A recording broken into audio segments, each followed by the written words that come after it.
Bienvenidos al curso de Python y Seguridad Informática de la comunidad Backtrack Academy. Para el curso me acompañan Danilo Vargas y Facundo Albarracín. Yo soy Juan Sebastián El Hash, soy desarrollador de software libre, desarrollador web y actualmente estoy cursando un diplomado en desarrollo web. Danilo Vargas es ingeniero de sistemas, es administrador de sistemas GNU Linux y desarrollador web. Y Facundo Albarracín es licenciado en sistemas, o está haciendo licenciatura en sistemas y al igual es desarrollador Python. Entonces, nosotros hemos preparado un completo plan de estudios para las 3 clases, para el curso, y en el primero, o la primera clase, la primera división de todo el curso, que es hoy, vamos a ver la introducción a historia del lenguaje, las estructuras y tipos de datos, es decir, con qué datos podemos trabajar en Python. Vamos a ver las sentencias de control de flujo, que es la lógica de nuestros programas, el manejo de excepciones, utilidad importantísima de Python que nos permite tratar errores que se producen durante la ejecución del programa. Los módulos, que son las divisiones cuando nuestros programas son demasiado grandes, las funciones, que son código que se repite en cierta forma, y la programación orientada a objetos, que es un paradigma de la programación muy utilizado últimamente por los programadores Python y pues por otros lenguajes también, como Java, por ejemplo.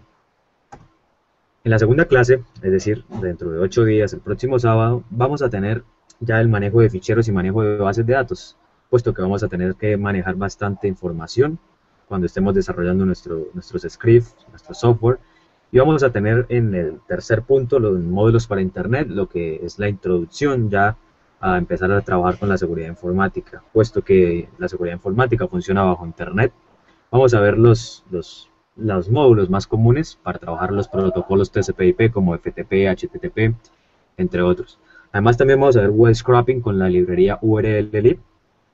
¿Para qué nos sirve el web scraping? Para acceder a las webs, para sacar sus datos, para, por ejemplo, comprobar si hay alguna vulnerabilidad de tipo XSS o SQL injection.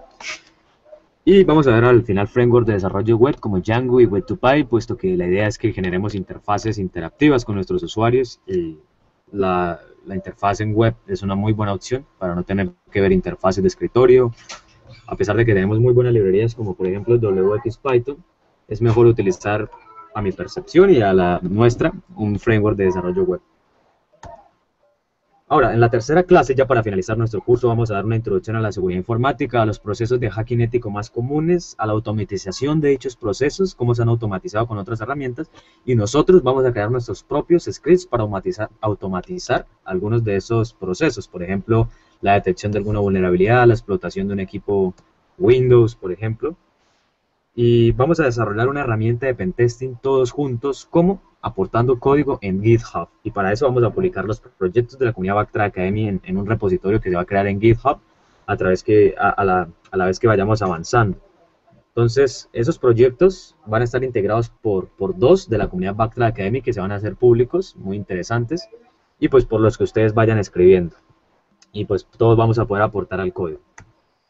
Y bien, en la primera clase vamos a tener la introducción, como ya lo mencioné. Entonces, vamos a decir que es Python. Python es un lenguaje de programación multiplataforma y multiparadigma. ¿Qué quiere decir que es una multiplataforma? Que funciona en cualquier sistema operativo.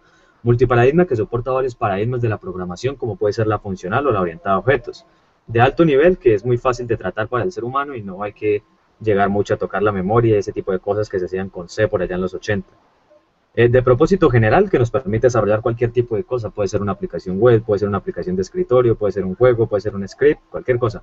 Interpretado, que es un intérprete el que va leyendo el código y lo va ejecutando línea por línea. Fuertemente tipado es una relación que hay con los datos y cómo se manejan los datos, los tipos de datos. La sintaxis clara y limpia del lenguaje, puesto que Python nos obliga a escribir código muy claro, muy limpio y muy legible. Y la gran variedad de módulos estándar, que es una de las características más importantes de Python, podemos trabajar muy fácilmente con bastantes módulos sin necesidad de instalarlos y producir código y programas funcionales bastante rápido. Ahora, la historia del lenguaje, el lenguaje fue creado por allá en los años 80 por un programador holandés llamado Guido van Rossum, es un científico de la computación. Él ha trabajado en Google, pero se salió de Google para poder aportar a Dropbox, ahora trabaja actualmente en Dropbox. Y pues el nombre del lenguaje viene de la serie de comediantes Monty Python, puesto que Guido es bastante fanático. Y la filosofía de Python. La filosofía de Python está soportada en un módulo llamado this, bastante conocido. Y lo que hace ese módulo es importar el zen de Python. El zen de Python está en inglés, pero nosotros podemos buscarlo en Google y traducirlo. Vamos a verlo en inglés y pues de paso instalar Python, ¿no? Entonces, para instalar Python, lo que tenemos que hacer es irnos a python.org.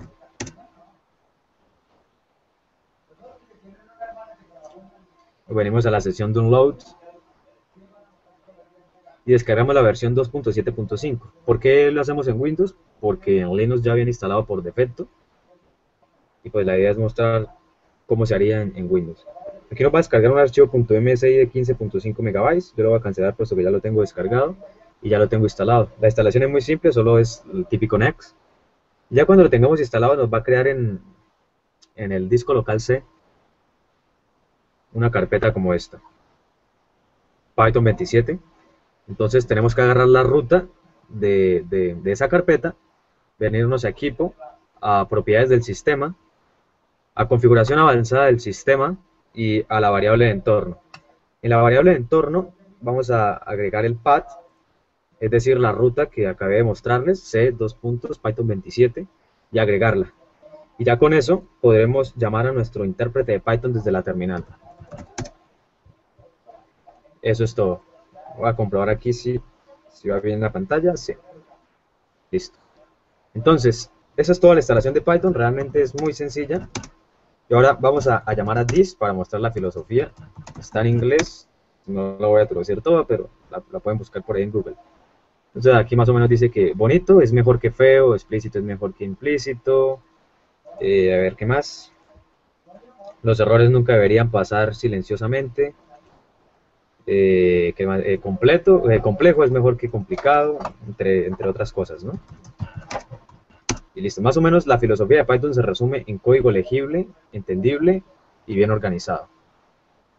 Y sencillo, por supuesto.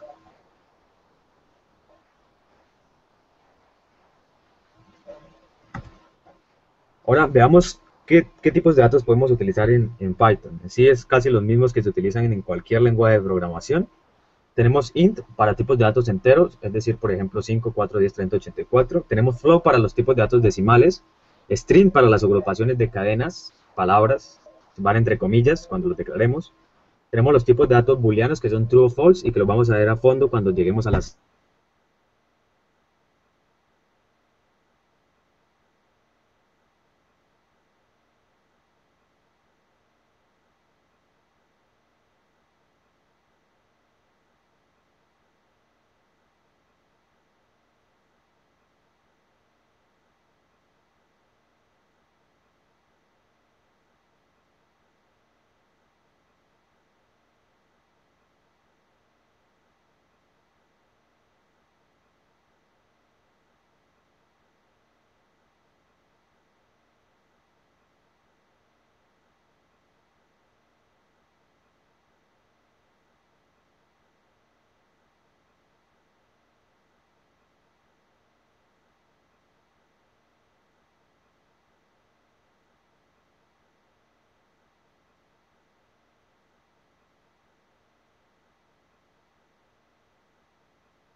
Me caí un momento.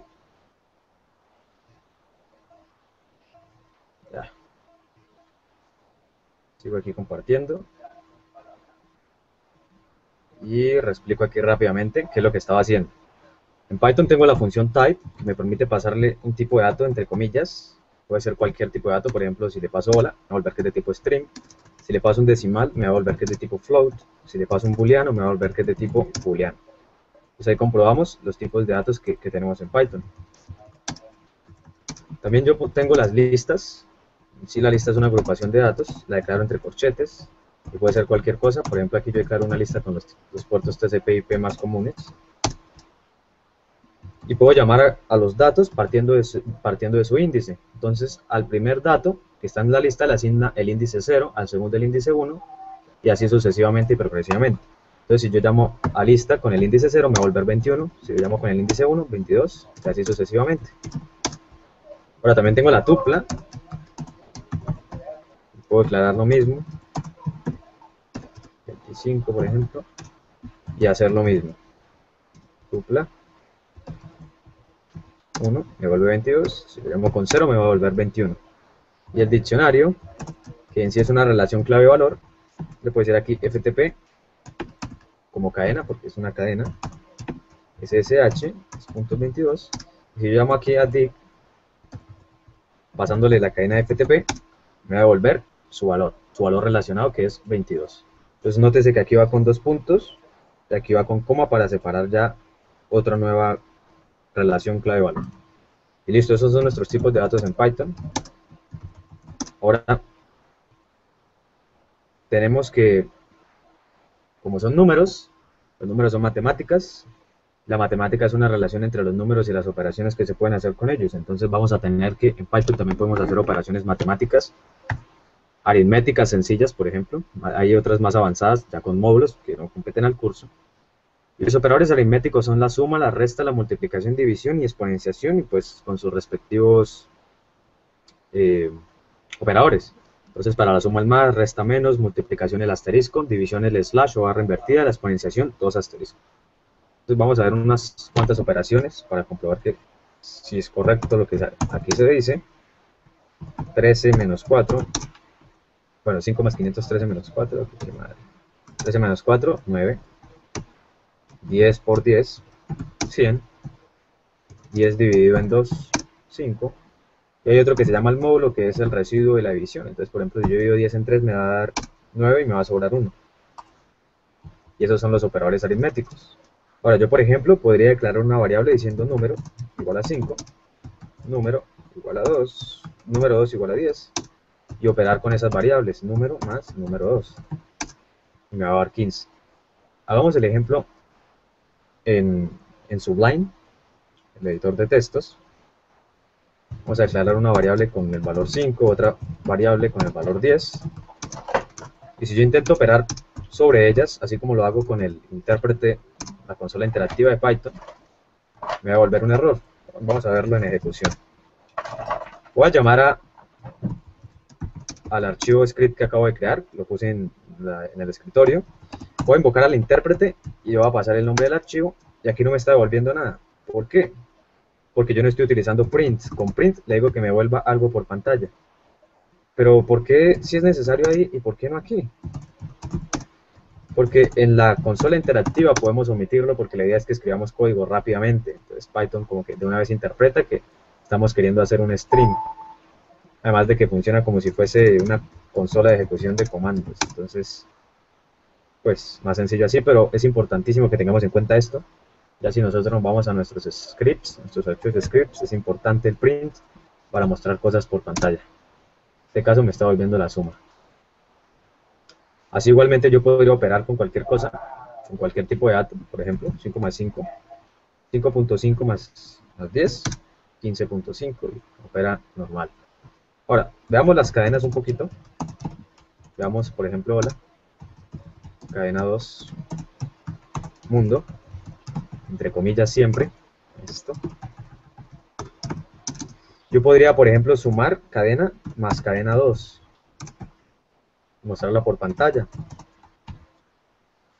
No va a haber ningún error, me va a concatenar las dos cadenas, eso se llama concatenación, concatenar las dos cadenas. También podría, por ejemplo, ¿qué pasa si yo uso el operador de multiplicación con dos cadenas? Me va a volver un error. Pero si yo uso el operador de multiplicación entre una cadena y un número, lo que va a hacer Python es mostrarme esa cadena la cantidad de veces equivalentes al número que yo estoy multiplicando. Entonces, si yo pongo, por ejemplo, cadena por número, en este caso el número es 3, me va a volver 3 veces la cadena. Eso se llama... eso es lo que, a lo que hace referencia lo de fuertemente tipado. Que yo, por ejemplo, no puedo hacer una operación de suma, bueno, de multiplicación entre dos cadenas. Cadena sola, punto. Y eso más o menos hace referencia a lo de fuertemente tipado en Python. Yo no puedo hacer eso. Entonces, estas son las operaciones aritméticas que podemos tener con Python. Y continuemos.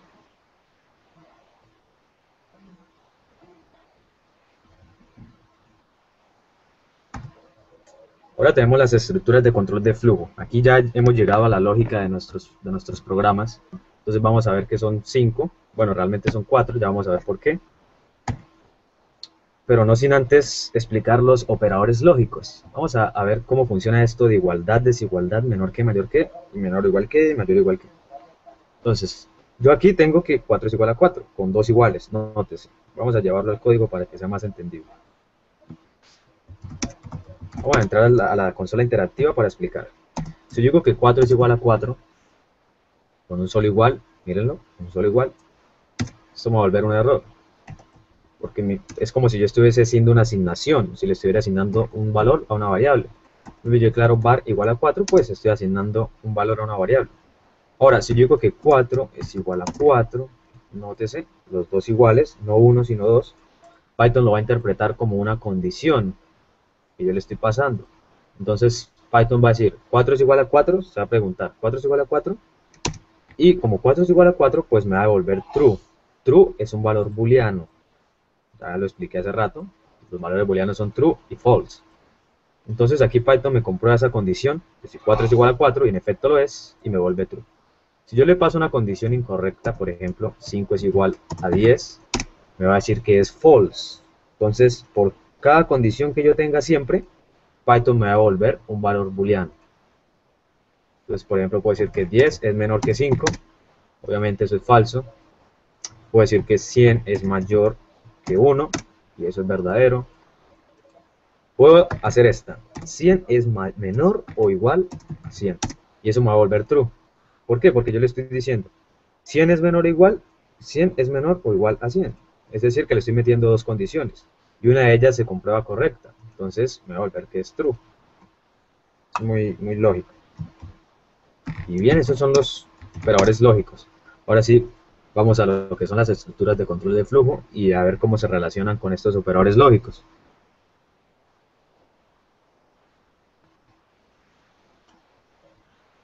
Entonces tenemos a la sentencia if-else. La sentencia if-else funciona evaluando una condición indicada, así como la que veíamos hace un momento. Si el resultado es true, se va a ejecutar el código que esté dentro del if. Y si el resultado es false, se va a ejecutar el código que yo declare dentro de else. Aquí tenemos un ejemplo y lo vamos a llevar a código y ejemplo. Entonces tengo que nota es igual a 5. Con if, que es el sí condicional, pregunto, if nota es igual a 5, entonces esa condición de nota es igual a 5 me va a volver true, puesto que nota tiene el valor 5, y es como si yo dijese 5 es igual a 5, eso me va a volver true. Entonces al devolverme true, se va a ejecutar el código que esté dentro de if, es decir, print tenemos 5, y va a ignorar el código que está dentro de else, porque el código que está dentro de else se va a ejecutar cuando esta condición aquí en la línea 2 se compruebe como falso. Vamos a ver el código, vamos a escribirlo y a ejemplificarlo. Entonces voy a decir que nota es igual a 5, voy a decir if nota es igual a 5, en caso de que nota sea igual a 5, imprímame por pantalla, tenemos 5, okay. En caso de que eso se compruebe como falso, entonces llega aquí y me dígame, no tenemos 5. Y ya, eso es todo. Entonces ejecutamos nuestro script y me está diciendo tenemos 5. Yay. ¿Por qué? Porque aquí se está comprobando como true. Entonces me va a ejecutar este código como ya lo expliqué y va a ignorar este. Ahora, por ejemplo, si yo pongo acá print programa finalizado, se va a ejecutar, puesto que aquí va a llegar el true y va a ejecutar esto y va a saltar todo esto y me va a ejecutar el resto que yo tenga en el programa, mi resto de programa. Entonces veámoslo. Ahí me está diciendo programa finalizado.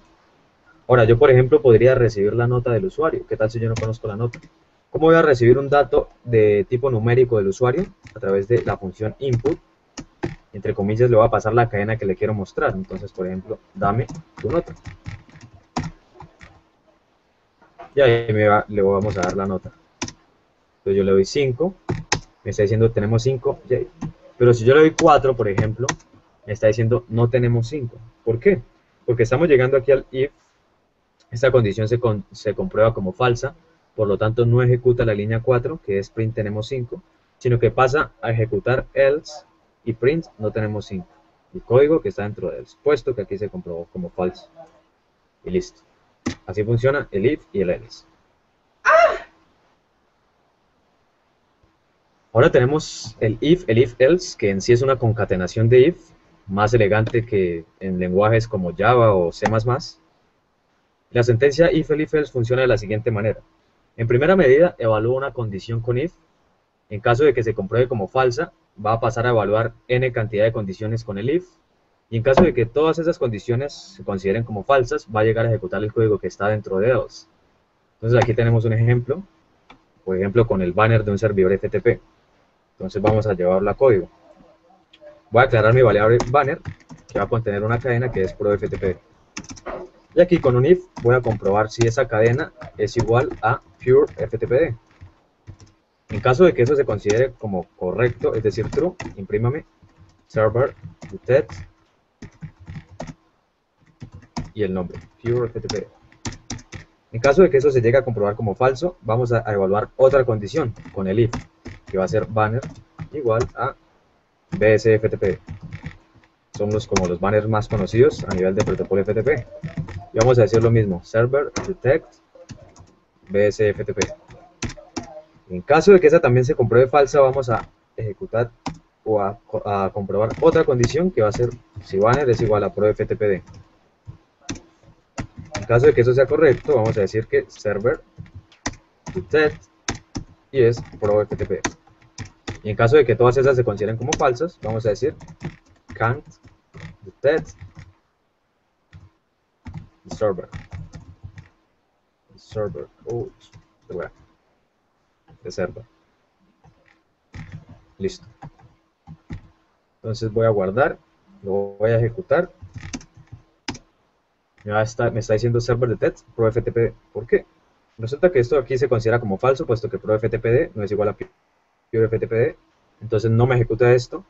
Aquí llega a evaluar esta condición que también se considera como falsa y por lo tanto no me ejecuta esta línea de código en la línea 6.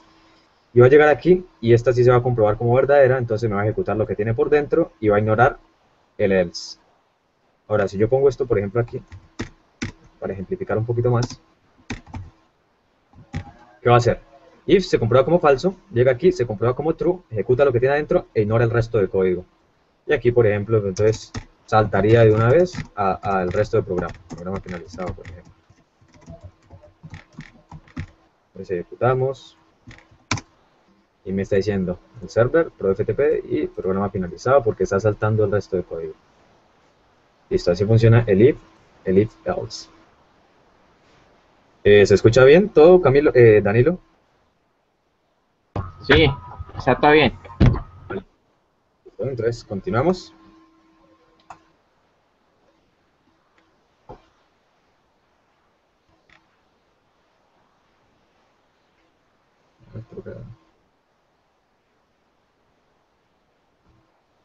Entonces, llegamos al for, que es otra estructura de control de flujo. Entonces, la sentencia for nos permite realizar iteraciones.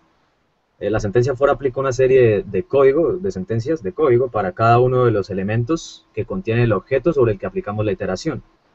Esta teoría suena un poquito compleja, pero en la práctica realmente es muy sencilla.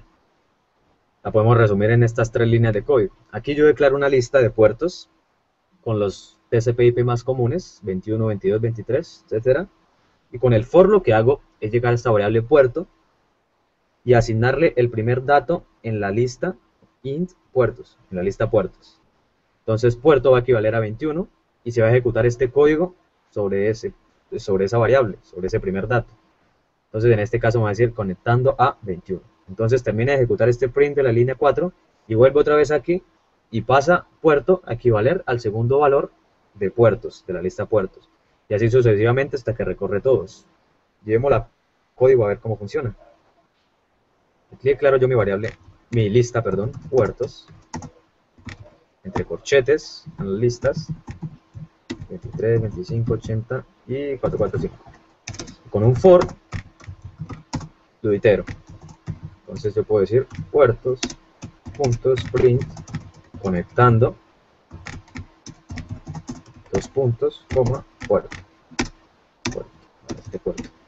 Listo. Entonces ejecuto en mi terminal. Y ahí me está iterando cada uno de los datos de la lista con este código. Entonces aquí llega puerto y equivale a 21, ejecuta esto, vuelve aquí, ahora puerto equivale a 22, ejecuta esto, vuelve aquí a la línea 3 y ahora puerto vale 23 y sigue ejecutando esto hasta finalizar con todos los datos de la lista puertos. Ahora, como esto es una lista, yo puedo, por ejemplo, imprimir por pantalla cada uno de los datos. Pero para imprimir los datos de una lista yo tengo que tener en cuenta que la lista asigna a los datos, a cada uno de esos datos, un índice. Para el primer dato de la lista, el índice es 0, para el segundo es 1, y así sucesivamente. Entonces, si yo quiero llamar a 21, utilizaría el índice 0. Si yo quiero llamar a 22, utilizaría el índice 1, y así para todos. 3, 4, 5. Y esto me va a hacer lo mismo que estaba haciendo el for. Va a imprimir todos los puertos. Pero como vemos, esto es innecesario, es una repetición de código muy estúpida. Entonces para eso utilizamos el for. Más sencillo. Por x, por ejemplo. Esa variable de for puede ser cualquiera. Entonces, por ejemplo, yo puedo decir que x, mi prima print, conectando a x. Igual va a seguir funcionando. Una variable puede tener cualquier nombre. A ver, aquí me faltaron los 2 puntos importantes de la sintaxis para que aquí indente. Y listo, ahí se está ejecutando lo mismo. Entonces así funciona el for, que permite iterar sobre listas. No solo itera sobre una lista, por ejemplo, si yo tengo una cadena y la cadena es Juan, yo podría iterar la cadena y imprimir cada una de las letras, por ejemplo. Pero generalmente el for se utiliza para iterar sobre estructuras de datos. Como vemos, me está imprimiendo línea por línea cada una de las letras. Listo, así funciona for. Ahora vamos a ver la última estructura de control de flujo, que es el while.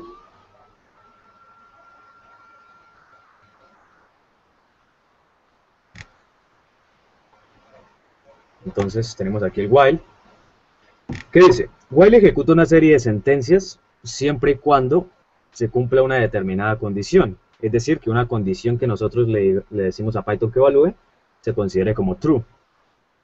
O también pueden ser varias condiciones.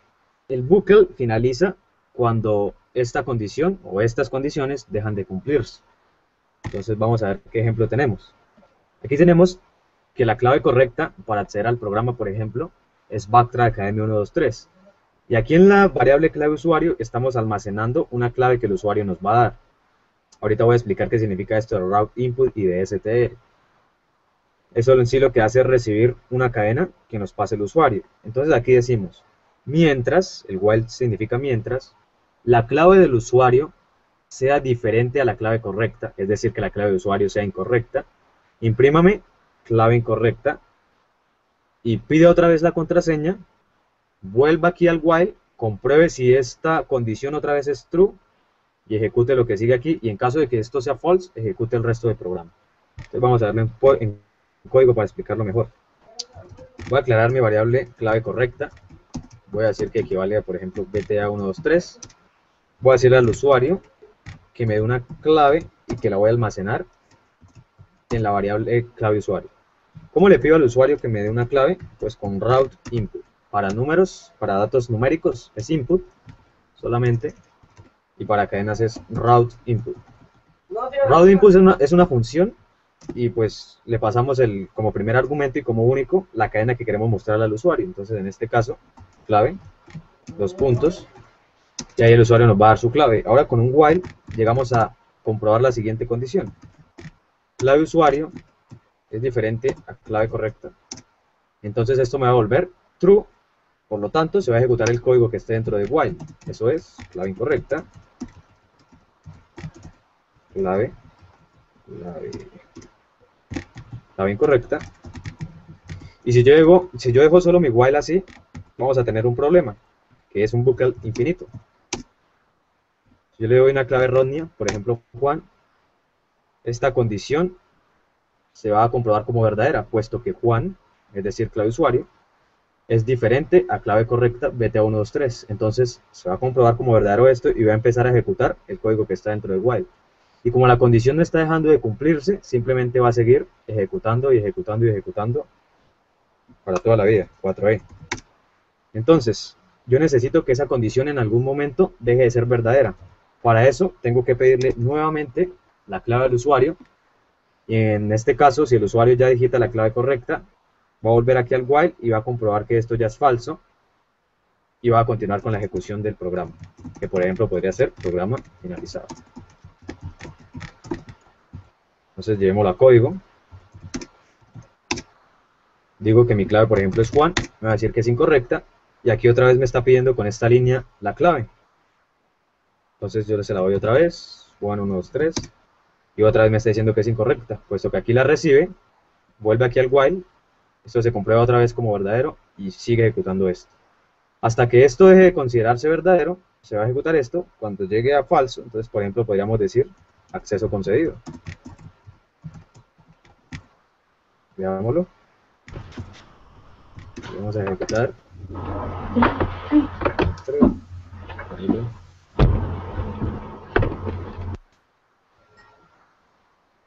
Si yo le paso una clave correcta, entonces ya me va a decir acceso concedido, puesto que este while ya se consideró falso y no va a ejecutar lo que está dentro de él.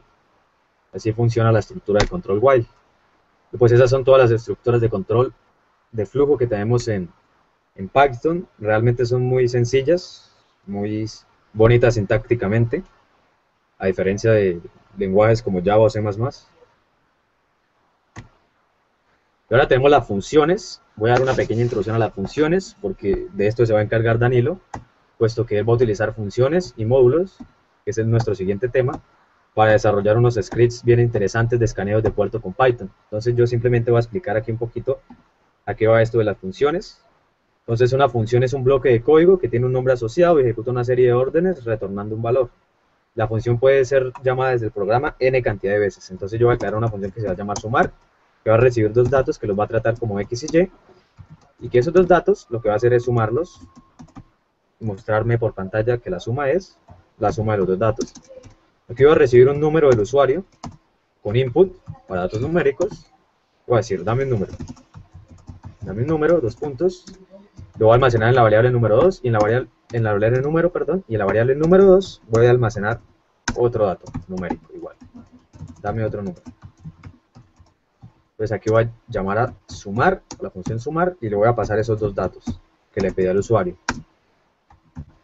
Y ahí me va a devolver la suma. Aquí hay un error de sintaxis, aquí tengo que ponerle una coma. Entonces le doy un número, 6, 7, y me dice que la suma es 13. ¿Por qué le estoy poniendo la coma aquí? Porque resulta que si yo le pongo un más para concatenar esas dos cadenas, esta suma me está devolviendo un entero. Yo no puedo concatenar una suma con un entero. Entonces, ¿qué podría hacer? Pues usar la coma, o en su defecto usar el más, y convirtiendo ese entero en un string, funcionaría igual, 4, 5, y la suma es 9. Entonces, son dos formas. Yo creo que es más legible hacerlo con string, pero sin embargo, dejémoslo ahí con coma. Entonces, Entonces, ¿qué está sucediendo? Aquí él está recibiendo X y Y, ¿por qué le estoy pasando número y número 2? Resulta que a él no le importa eso, porque aquí nosotros le vamos a mandar estos argumentos y él los va a tratar o los va a convertir en X y Y y los va a tratar como si fuesen X y Y. Y eso no importa, los nombres pueden variar entre parámetro y argumento, no hay problema. Si yo los declaro como X y Y, igual va a seguir funcionando. Por ejemplo, ahí no hay problema. Lo mismo, 5, 6, sumamos. Y listo, eso es todo en funciones. Ahora mi amigo Danilo va a pasar a explicar lo que es el resto de funciones, a ver un poquito más a fondo funciones y los módulos, cómo dividir nuestros programas en varios scripts, pero ya ejemplificándolo un poquito con lo que es la seguridad informática, con un escáner de puertos y con otro script que pues él nos va a estar mostrando, ¿no? Entonces eso es todo de mi parte. Yo creo que en la segunda clase vamos a seguir tratando un poquito esto para explicarlo un poco mejor y ya empezar a manejar ficheros y bases de datos. Entonces continúa Danilo. Danilo.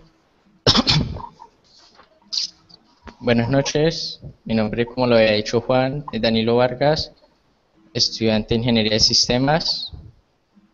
Voy a explicar funciones, módulos. Vamos a hacer dos pequeños ejemplos. Pero comparto pantalla.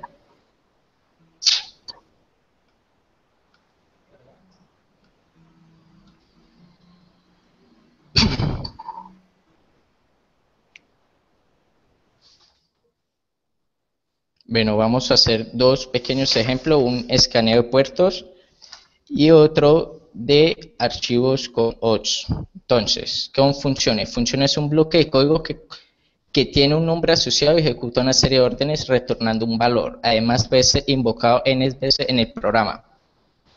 Entonces, para declarar una función se necesita la palabra clave def, enseguida espacio, el nombre de la función, en paréntesis los parámetros. Dentro de esto van las sentencias del código. ¿Cómo se llaman? Entonces, para llamar las funciones se coloca el nombre de la función y dentro de los parámetros que hemos declarado acá. Entonces vamos a hacer un pequeño demo. ¿Sí me escuchan?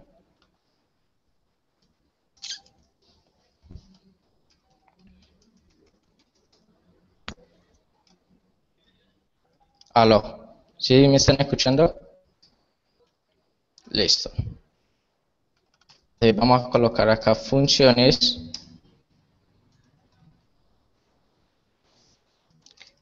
La primera línea que estoy escribiendo es para que llame al intérprete de Python cuando le damos permisos. Entonces, una vez abro la terminal,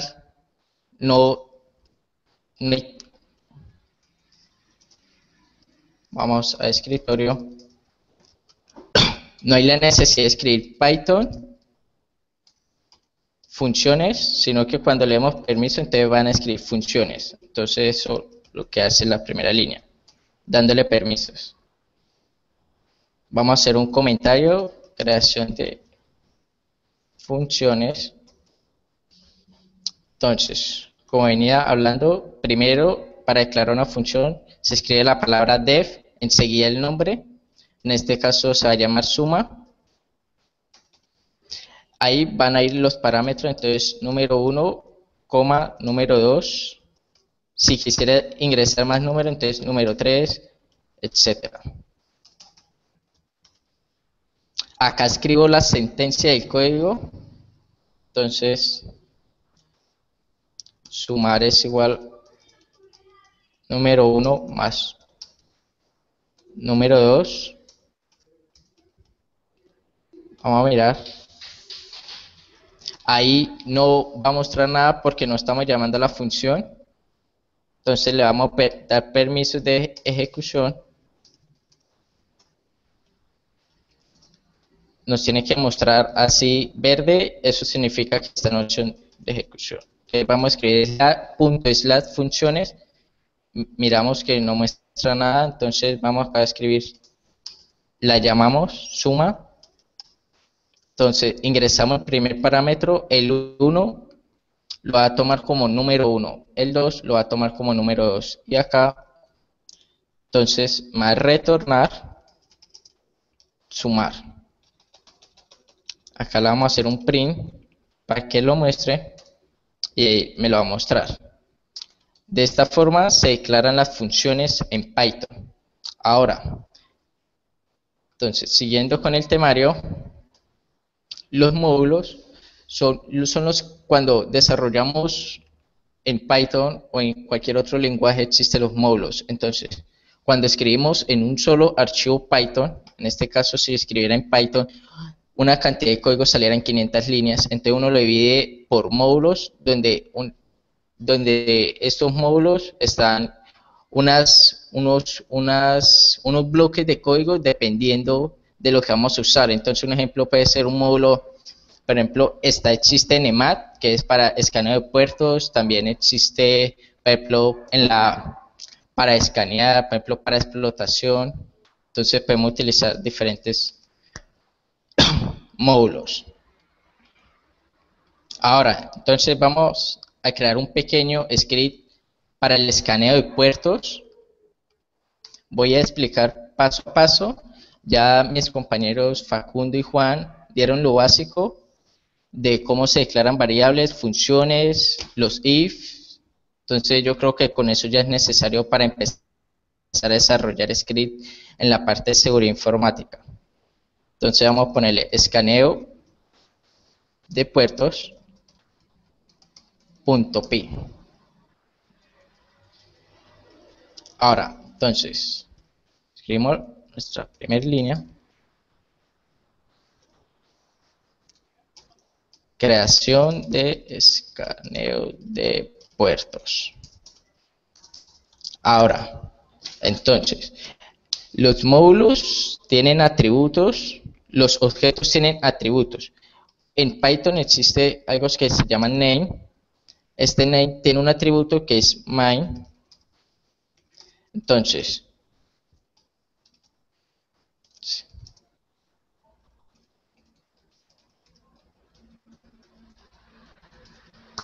si esto se cumple, entonces va a llamar la función main, que es la principal. Ahora, vamos a crear la función main. Entonces, como les venía diciendo, se coloca la palabra clave def, enseguida el nombre main, como lo habíamos llamado en la parte inferior. Ahora, vamos a declarar los módulos que vamos a utilizar. Entonces,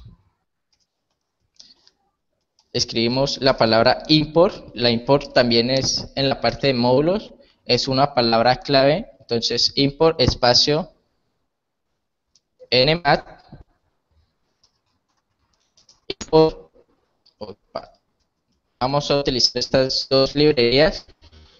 Ahora voy a explicar, esta es para cuando ingresan, por ejemplo, necesito Python prueba.py, entonces ingresen acá, por ejemplo, -h, entonces la IP, entonces en IP reemplazaríamos, digamos, 198.1.1 -p, el puerto sería 80. Entonces esto es lo que va a hacer, tomarme estos valores. Entonces, siguiendo el código, parser, declarar una variable, pues,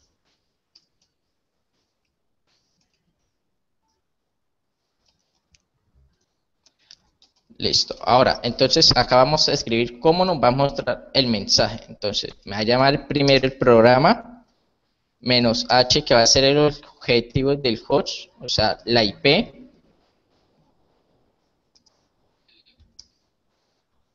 -p, el objetivo del puerto. En este caso, entonces, ¿cómo se va a iniciar? Primero, acá iría entonces escaneo de puertos, enseguida -h, después sigue la IP que vamos a escanear, -p, los puertos que vamos a escanear. Ahora, entonces, vamos a añadir unas opciones. Aquí viene menos h es esta, si colocamos menos m, entonces irá menos m, en este caso va menos h mayúscula, pero un momento mientras pasa.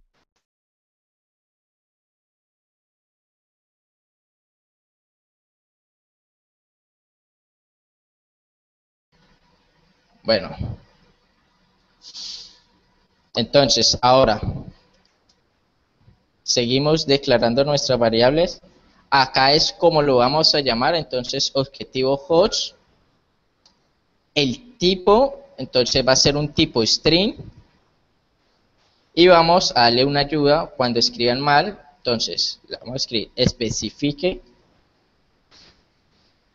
el host de la víctima. Entonces, ahora siguiendo esto, punto añadir opción, otra opción. En este caso va a ser menos p de edge. Entonces, objetivo puerto. El tipo también va a ser string. Y la ayuda cuando se equivoquen, entonces me va a mostrar un mensaje, especifique el puerto de la víctima. Ahora, entonces, vamos a hacer lo siguiente.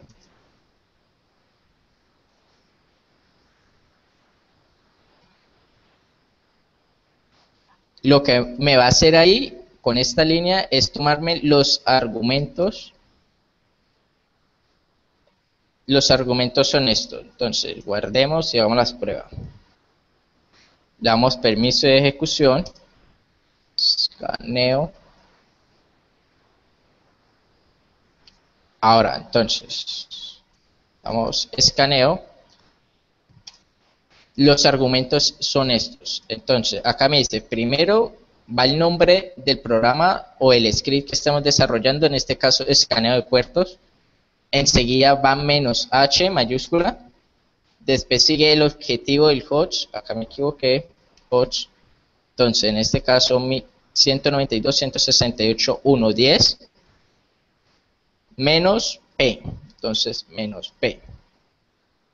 Y enseguida irían los puertos. Estos argumentos son los que van a tomar aquí. Entonces, las opciones me las va a mostrar acá y los argumentos acá. Entonces, eso es lo que estoy haciendo ahí. Ahora, entonces, le vamos a decir al objetivo host que me tome las opciones de los datos que estén ahí, opciones, punto, me va a tomar el host de este. Entonces, ahí. Entonces, él me va a tomar el valor que yo ingresé en esta parte, objetivo host. Ahora vamos para el objetivo puerto. Entonces, objetivo puertos va a ser tipo string. Ya explico por qué va a ser tipo string, objetivo, y el nombre enseguida iría este, objetivo puerto, tal cual como lo escribimos. Ahora, cuando vamos a escribir unos puertos, si vamos a escanear un ejemplo, el puerto 80 y el 443, lo vamos a separar con coma 443, entonces me va a escanear los dos puertos. Si enviamos las variables así, entonces toca separar las comas, que lo separe por las comas. Entonces escribimos split, entre comillas, la coma, sencillo. Ahora, entonces vamos a validar que estos dos datos los ingrese, entonces vamos a hacer una decisión que ya mis compañeros explicaron. Host, si no ingresa nada, si no ingresa el host, o sea la IP, que vamos a escanear. Ahora vamos, en paréntesis, objetivo puertos es igual. Si esto se cumple, entonces me va a mostrar un mensaje. ¿Qué va a decir este mensaje? Entonces, debe especificar un host de destino y y el puerto, no, queda mal, y los puertos. Listo. Ahora, una vez que imprime este mensaje, nos vamos a salir de Python. ¿Cómo nos salimos de Python? Exit 0. De esa forma nos vamos a salir de Python. Bueno, lo que sigue ahora es como esto queda. Entonces, ahora vamos a recorrer host puerto. Entonces, vamos a escribir objetivo puerto en objetivo puertos. Objetivos puerto es este que viene y lo vamos a recorrer como puerto. Ahora vamos a declarar otra función que se llamará nmat_scan. Entonces vamos a escribir, vamos a enviar primero el objetivo host y después el objetivo puerto. Listo. Ahora nos falta crear la función nmat_scan. Subimos. Entonces, como había dicho anteriormente, primero def, enseguida el nombre de la función nmat_scan, y entre comillas le vamos a pasar los parámetros, que en este caso va a ser primero el host y enseguida el puerto. Entonces, objetivo host, coma, objetivo puerto. Ahorita, entonces, ¿cómo se utiliza nmat en Python? Entonces, escaneo es igual a nmat.por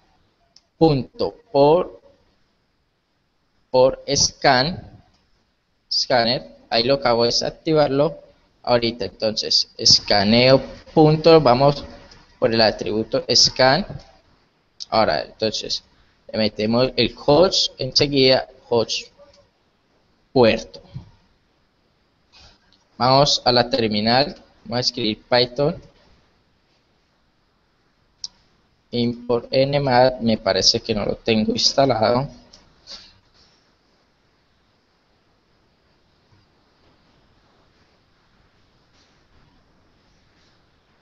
Entonces, ¿de qué forma lo podemos instalar en distribuciones Linux? Sudo actitud install Python nmat.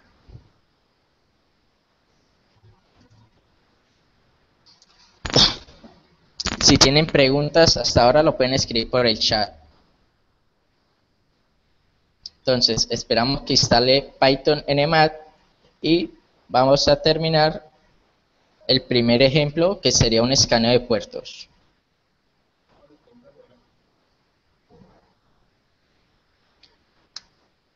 Listo, ahora volvemos al intérprete de Python, importamos el módulo nmat, ahí ya está funcionando. Ahora entonces escribimos nmat. Bueno, antes de eso existe un módulo que nos muestra las funciones que incorpora y las variables de un módulo. En este caso, entonces escribimos dir, entre corchetes escribimos nmat y me va a mostrar acá los atributos y funciones que tiene. Entonces, en este caso vamos a utilizar .scanner. Entonces escribimos nmat. Seleccionamos este .scanner y cerramos corchete. Ahora, entonces, ahora le decimos a nmat. Que me escaneé. En este caso va primero la IP. Entonces en este caso va a escanear la 1 y voy a escanear el puerto. En este caso va a escanear el puerto 80. nmat, si está bien escrito. Me falta declarar una variable, entonces escaneo es igual a nmat. Por escáner. Listo, ahora escaneo.scan, escribimos en comilla la IP 11 seguido el puerto.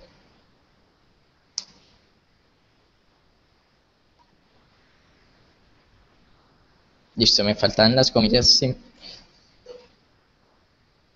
Ahora que me va a mostrar acá, información básica. Ahí ya hizo el escaneo.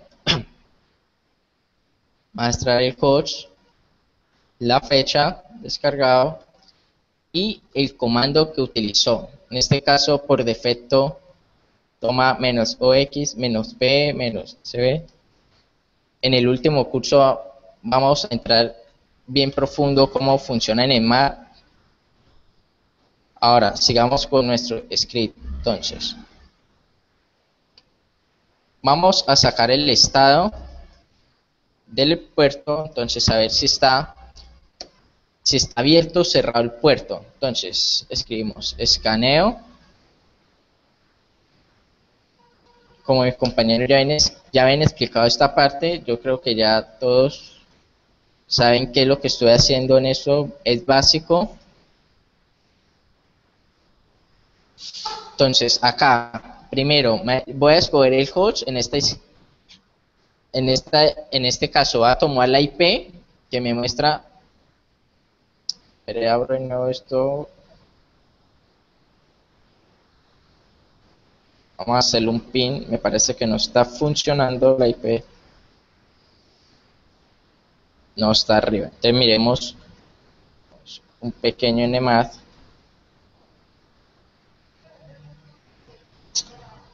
Vamos a ver qué IPs están arriba.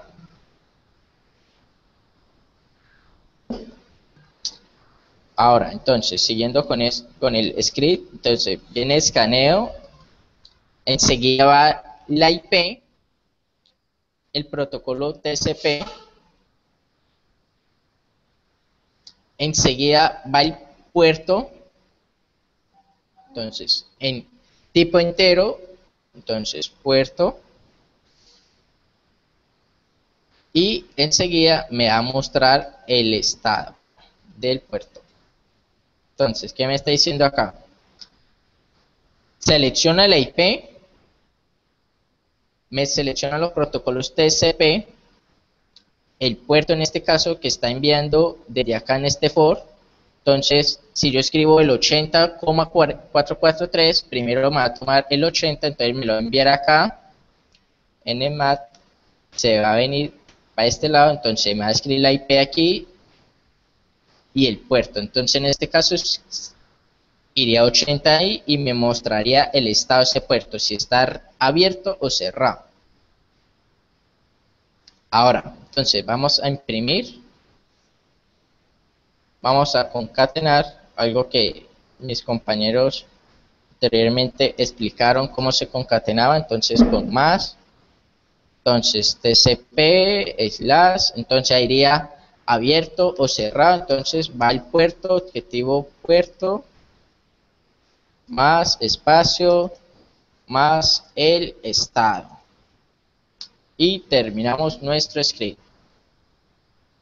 Fácil, ¿no?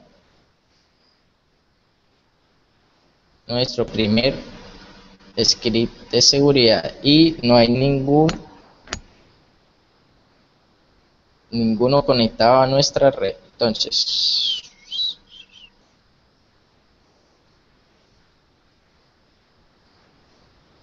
sería muy demorado instalar una máquina virtual, pero me conecto desde otro equipo. Oye, Danilo, ¿qué te parece si rifamos una de nuestras becas?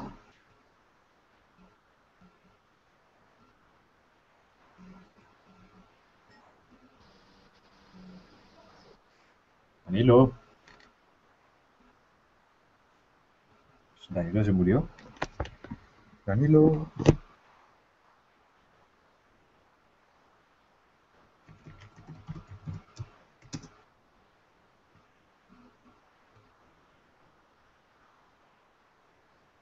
Danilo, ¿me escuchas?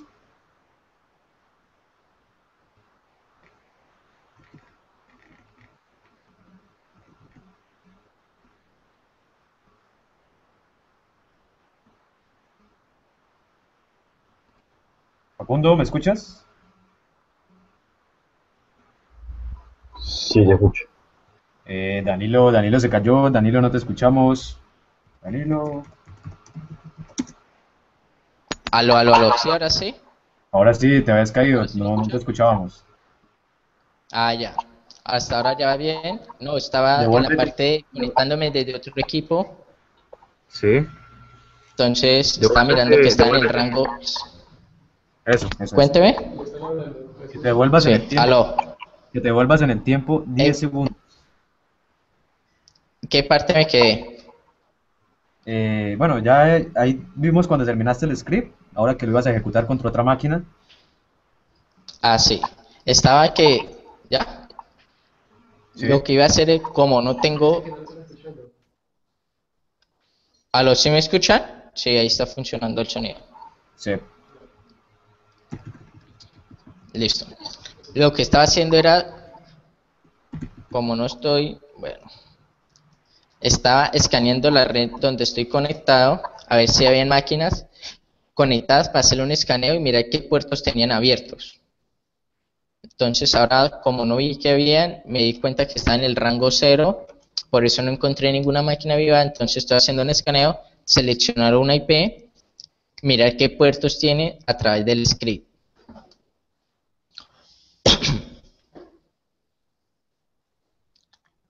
Entonces, acá ya me muestra dos, la 13. Entonces, vamos a ejecutar nuestro script como venía diciendo, entonces como ya le dimos permiso, lo ejecutamos punto slash el nombre escaneo puertos. Acá habíamos declarado cómo va a funcionar nuestro script. Entonces, viene de programa o script. Entonces, punto slash el nombre menos h. En este caso, objetivo host sería la IP menos p los puertos. En este caso, como vamos a utilizar, si vamos a escanear dos puertos, en este ejemplo 80443, entonces los escribo con comillas. Entonces vamos. Entonces 192, 161, 013 menos P. Entonces vamos a ver si tiene el puerto abierto el 80. Lo escaneamos. Tengo un pequeño error. Aquí, parser.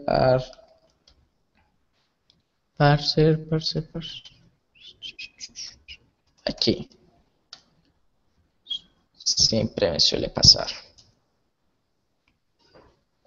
Listo, entonces ya hemos lanzado nuestro primer script de escaneo de puertos. Esperamos que ejecute, ahí está escaneando, acá me confirma, ya me dice que el puerto está abierto de esta IP. Vamos a colocarlo más bonito, en este caso aquí démosle enter para que no se vea así pegado. Entonces de nuevo lo lanzamos. ¿Si alcanza a ver bien? Sí, se ve Juan, excelente y sí, se ve excelente y listo. está bien, bien chévere el ejemplo. Cool. Listo. En este caso hemos escaneado nuestra IP víctima 0.13, que es la IP, el puerto TCP, el 80, y me dice que está abierto. Entonces, si vamos a escanear más puertos, de no, con uno no me sirve, entonces escaneamos el 443. Lo lanzamos de nuevamente, esperamos que haga la prueba. Voy a ejecutar, acá ya me dice que... bueno, listo. Acá me mostró que el puerto 80 está abierto y el 443 está cerrado. En este caso, si quiero ingresar más 5900, lo volvemos a lanzar, esperamos, ahí me va mostrando poco a poco los puertos. Danilo, ¿nos podrías explicar Listo, entonces. rápidamente el manejo de excepciones? Listo. Sí, Las excepciones, sí, el manejo de listo, excepciones así rápidamente para llegar a rifar nuestra primera beca, ¿vale? listo, perfecto. Entonces, acá vamos a corregir algo que puedo modificar. Bueno, hagamos otro.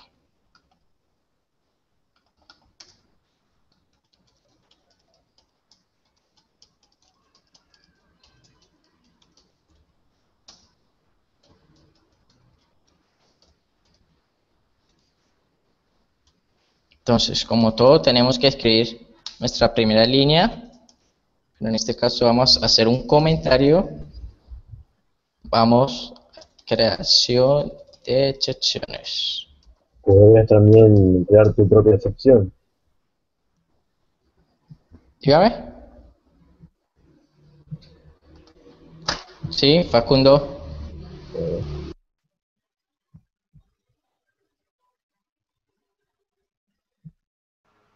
Continúa, Danilo, continúa.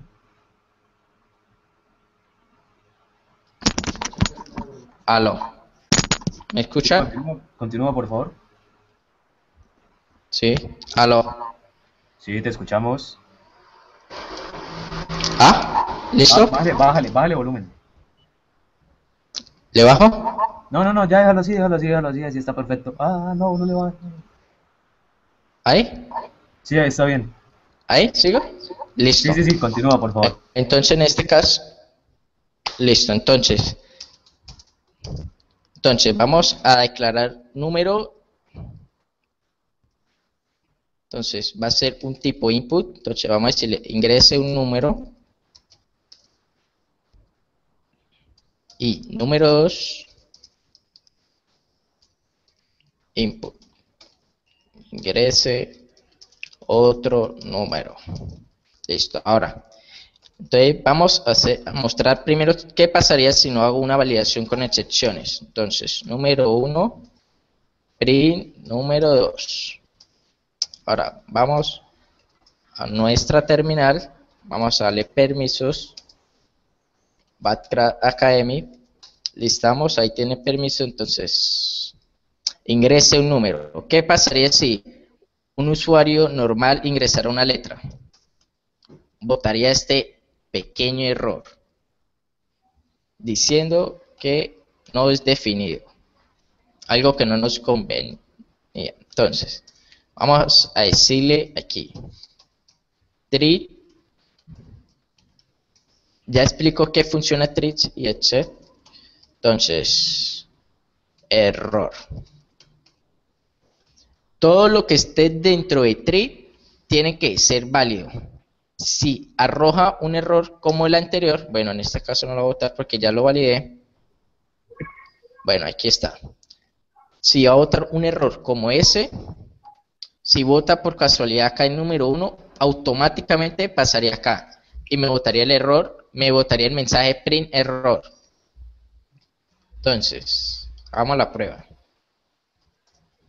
Ingrese un número. Backtrack Academy. Automáticamente entonces me mostró el error. El mensaje que habíamos colocado acá. Eso es como lo básico de las excepciones, ¿no? Sí, ¿Eso era, Juan? sí, con eso es ¿Quedó suficiente. claro?